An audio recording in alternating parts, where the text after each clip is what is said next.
اللہ تعالیٰ نے قرآن مجید کو نازل کیا، یہ ملی جلی کتاب ہے، اس کے مقامات آپس میں ملتے جلتے ہیں، موضوعات ملتے جلتے ہیں، مثانیہ ایک موضوع بار بار دہرایا جاتا ہے، اور یہ کتاب اتنی پر اثر کتاب ہے، تقشعر منہ جلود الذین یخشون ربہم، جب یہ قرآن پڑھا جاتا ہے جو لوگ اپنے رب سے ڈرنے والے ہیں، قرآن سن کے ان کے رونگٹے کھڑے ہو جاتے ہیں، رونگٹے کھڑے ہو جاتے ہیں۔ ثم تلین جلودہم وقلوبہم الی ذکر اللہ، پھر ان کے دل ثم تلین جلودہم وقلوبہم، ان کے دل اور ان کے چمڑے اللہ کے ذکر کی طرف نرم ہو جاتے ہیں قرآن مجید کی تاثیر کی وجہ سے۔ ذالک ھدی اللہ، یہ اللہ کی ہدایت ہے، یہدی بہ من یشاء، اللہ جسے چاہتے ہیں ہدایت دیتے ہیں۔ یہ کتاب بڑی تاثیر والی کتاب ہے۔ ایک گروہ نبی کریم صلی اللہ علیہ وسلم کے پاس آیا، آپ نے ان کو قرآن مجید پڑھ کے سنایا، انہوں نے قرآن کو سنا، زاروں کی تار رونا شروع کر دیا۔ اللہ نے قرآن مجید میں ان کی حالت اور کیفیت کو بیان کیا، فرمایا وَإِذَا سَمِعُوا مَا أُنزِلَ إِلَى الرَّسُولِ تَرَىٰ أَعْيُنَهُمْ تَفِيضُ مِنَ الدَّمْعِ مِمَّا عَرَفُوا مِنَ الْحَقِّ، جب وہ قرآن مجید کو سنتے ہیں جو نبی کریم صلی اللہ علیہ وسلم پہ نازل ہوا، تو اس قرآن مجید کی تاثیر کی وجہ سے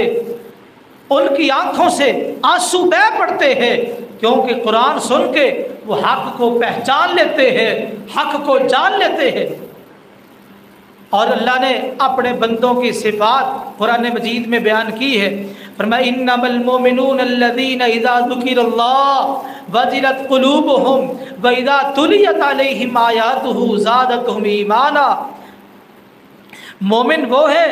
جب ان کے سامنے اللہ کا ذکر کیا جاتا ہے ان کے دل ڈر جاتے ہیں،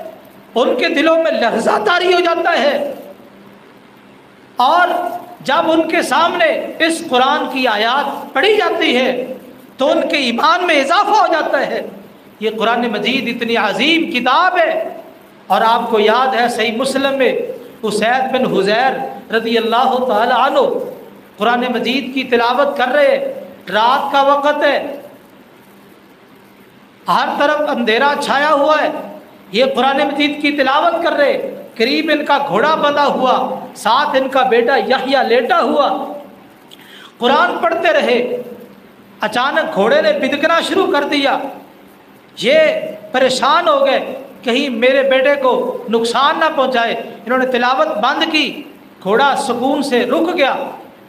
دوبارہ تلاوت شروع کی، گھوڑے نے پھر بدکنا شروع کیا، پھر تلاوت بند، 2-3 دفعہ اس طرح کا منظر پیش آیا، بالآخر ان کی نظر آسمانوں کی طرف اٹھی تو روشن قندیلیں آسمان کی طرف چڑھتی جا رہی ہے۔ یہ بڑے حیران،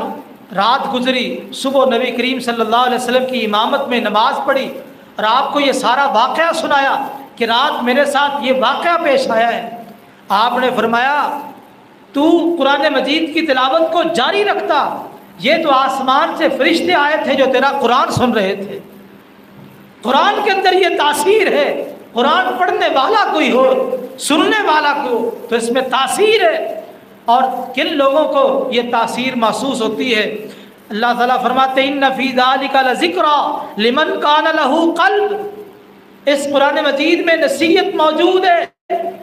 نصیحت موجود ہے، لیکن کن لوگوں کے لیے؟ لمن کان لہ قلب، جس کے پاس زندہ دل موجود ہے، صاف شفاف دل موجود ہے، جس کے دل میں اللہ کا خوف، اللہ کا ڈر موجود ہے، جس دل میں اللہ کی محبت موجود ہے،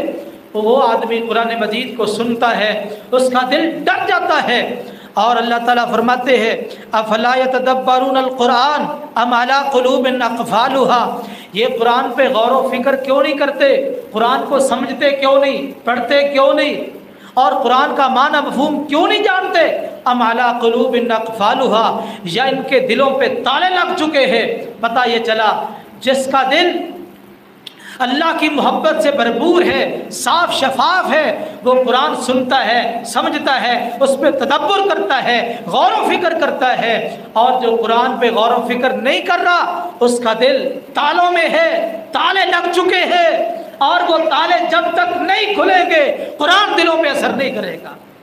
ان تالوں کو کھولنا ہے۔ یہ ماہ رمضان، یہ رونقیں، یہ برکتیں تبھی نصیب ہوں گی جب ہمارے دل کے تالے کھلیں گے، ہمارا دل براہ راست رب کے ساتھ جڑے گا، تعلق قائم ہوگا، اللہ کی رحمتوں کا براہ راست ہمارے دلوں پہ نزول ہوگا، تو اس وقت قرآن مجید سمجھ آئے گا، قرآن مجید سن کے، قرآن مجید پڑھ کے ہمیں رونا آئے گا۔ اسی وجہ سے شیخ الاسلام ابن قیم رحمہ اللہ فرمایا کرتے تھے، لوگوں پورے قرآن مجید کی تلاوت کا اجر و ثواب ایک طرف، اور قرآن مجید کی ایک آیت کو سمجھ لینا، جان لینا، اس کا معنی مفہوم پہچان لینا، یہ ایک آیت کا علم، اس میں تدبر، غور و فکر کر لینا پورے قرآن مجید کی تلاوت سے افضل ہے۔ اس میں غور کرو،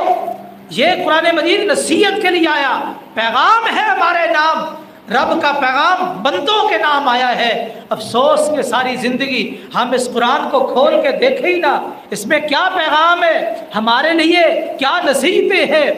اور قرآن مجید کا ترجمہ، قرآن مجید کی تفسیر، معنی مفہوم یہ جاننا ہمارے ذمے ہے۔ ہم تھوڑا وقت نکالے، زیادہ نکالے، ایک آیت روزانہ پڑھ لے، ایک رکوع پڑھ لے، جتنی اللہ نے توفیق دی ہے اپنی زندگی کا معمول بناؤ، اور قرآن مجید کو ضرور سمجھو، جانو، غور و فکر کرو۔ اگر اسی طرح زندگی بیت گئی، زندگی بسر ہو گئی، تو یاد رکھیے یہ زندگی بیکار زندگی ہے جو قرآن کے بغیر گزرے گی۔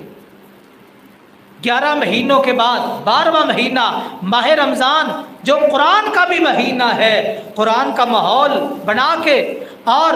بار بار قرآن مجید کی تلاوت، قرآن مجید کے دروس، قرآن مجید کا ترجمہ، تفسیر، یہ ساری چیزیں بار بار جو نظروں سے گزرتی ہے، در حقیقت یہ ساری چیزیں ہمیں پیغام دے رہی ہے۔ یہ ایک مہینے کا شیڈول نہیں ہے، ایک مہینے کا پروگرام نہیں ہے، یہ 12 مہینوں کا پروگرام، ساری زندگی کا پروگرام ہے۔ اس قرآن مجید کو ہم نے سمجھنا ہے، جاننا ہے، غور و خوض کرنا ہے، اور بڑا سعادت مند وہ انسان ہے جو اس قرآن کو سمجھنے والا ہے، قرآن پہ غور و فکر کرنے والا ہے، وہ بڑا سعادت مند اور خوش بخت انسان ہے۔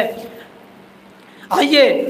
یہ قرآن مجید جو اتنی عظیم کتاب، بہترین کتاب، لازوال کتاب، بے مثال کتاب، اور روئے زمین پر جتنی چیزیں موجود ہیں بلا شبہ تمام چیزوں سے افضل، اعلیٰ، برتر اگر ہمارے پاس کوئی چیز ہے تو وہ رب کا قرآن ہے۔ اس سے افضل کوئی چیز نہیں ہے۔ کیوں؟ اس لیے کائنات میں ہر چیز مخلوق ہے، مخلوق ہے، اللہ کی بنائی ہوئی چیز ہے۔ واحد قرآن مجید ہے جو اللہ کی مخلوق نہیں، اللہ کا کلام ہے، اللہ کی صفت ہے۔ یہی وجہ ہے فقہا نے لکھا، کوئی بندہ قرآن کی قسم کھا لے تو اس کی قسم جائز ہوگی، گویا کہ اس نے رب کی قسم کھائی ہے، کیونکہ اللہ کی صفت ہے۔